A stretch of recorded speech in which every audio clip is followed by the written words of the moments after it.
realized it before she had made the long trip to Bonduelle. Mammi and Dottie were famous, or infamous, in the family for being persistent and successful matchmakers to many of their grandchildren, and Martha Sue was the next victim on the list. She was 30 years old, and there were no prospects in charm.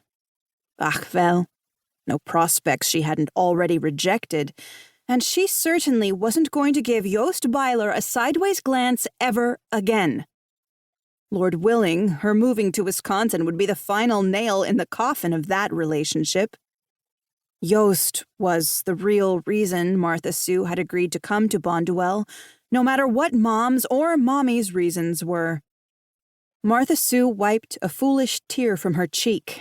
She didn't want to think about Yost Beiler, or any other man from Charm, or any other man from anywhere else, for that matter.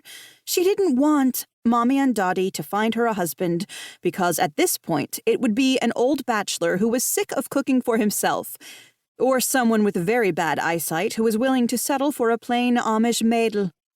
It didn't matter that Mammi and Dottie had found suitable matches for more than a dozen of their grandchildren. They wouldn't find anyone Martha Sue wanted to marry, and no one who would want to marry her. And that was that.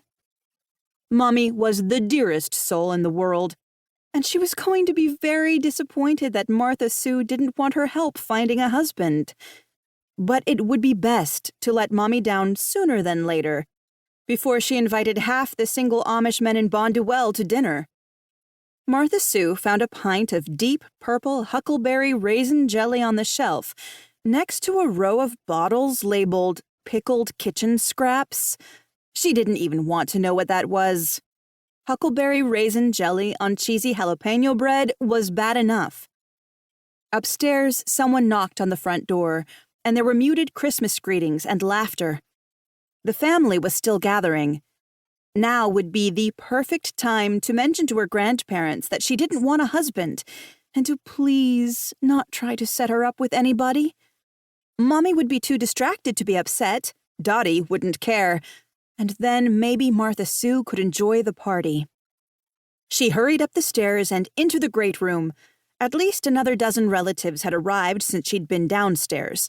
Cousin Titus and his wife, Katie Rose, knelt next to Dottie's easy chair having a conversation with Dottie, while their two little girls ran around the great room with some cousins. Several of Martha Sue's cousins and aunts busied themselves in the kitchen with dinner preparations. Mammi didn't fix Christmas Eve dinner anymore. Her daughters had taken over the meal several years ago with the excuse of easing Mommy's burden, with the added benefit that the Christmas Eve dinner was actually something everyone enjoyed eating.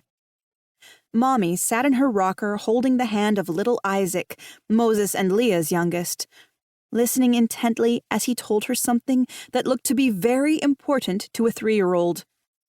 Marianne and Jethro were there with their twins, as well as Martha Sue's sister Mandy and Mandy's family. Even Cassie and Zach Reynolds had come.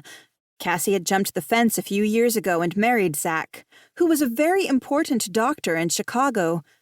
Cassie hadn't been baptized, so she hadn't been shunned, and everyone loved having them at get-togethers because Zach told the most interesting medical stories and didn't mind giving piggyback rides to all the great-grandchildren.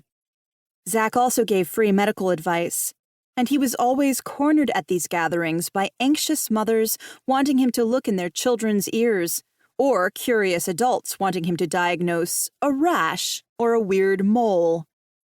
Martha Sue handed her sister Mandy the jelly. Mandy grimaced when she read the label, then took it into the kitchen to add to the goodies piling up on the counter. Martha Sue sat on the sofa next to Mommy's rocker and waited for Isaac to finish his story about almost getting stepped on by a cow. Mommy listened and nodded at all the right moments and kissed Isaac's finger, which had been injured in a separate incident with a wringer washer. Isaac skipped off to play with his cousins, and Martha Sue found her opportunity. She leaned closer to Mommy. "Mommy, thank you for letting me stay here with you for a few months." Mommy's eyes sparkled. "It's my pleasure." She patted Martha Sue's cheek. "You look so much like your mother."